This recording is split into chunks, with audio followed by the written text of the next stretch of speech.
is the short one, and it's the title story of the collection, It's Beginning to Hurt.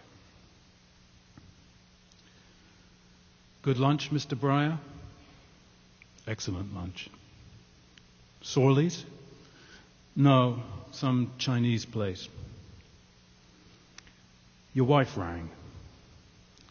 He dialed home. His wife answered. Where on earth have you been?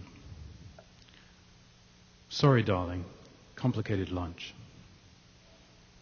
Strange to be lying to her once again. And about a funeral. Tom's coming down. Stop at Dalglish's, would you? And pick up a salmon. A wild one. Better go right now, actually, in case they run out. It was July, a baking summer. He walked slowly, thinking of the ceremony he had just attended.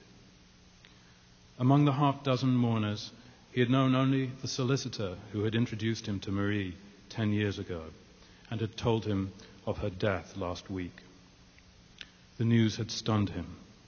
He hadn't known she was ill, but then he hadn't seen her for 7 years. Throughout the service, he had found himself weeping uncontrollably. The man at Dalglish's hoisted a fish the length of his arm from under a covering of seaweed and ice. How's that? Okay.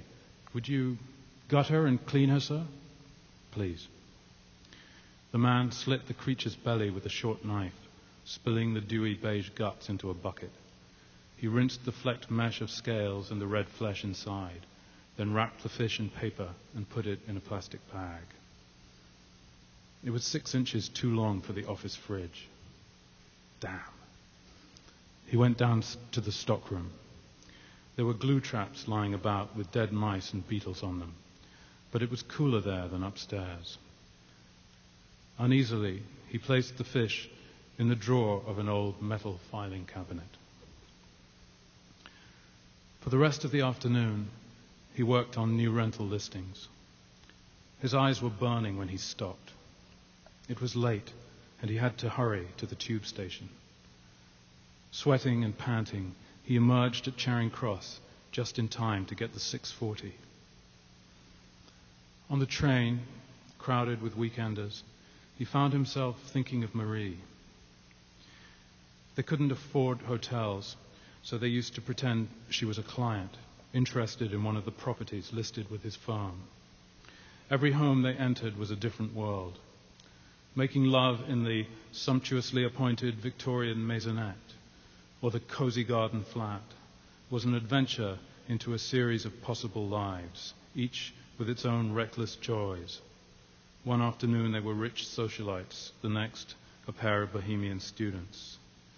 For 3 years he had felt the happiest man alive and the luckiest. Marie never asked him to leave his family, and he had regarded this too as part of his luck. And then, abruptly, she had ended it. I'm in love with you, she had told him matter-of-factly, and it's beginning to hurt. His wife was waiting for him outside the station. Where's the salmon? She asked. A sudden horror spread through him. I left it behind. She turned abruptly away, then stared back at him a moment. You're a fool, she said. You're a complete bloody fool.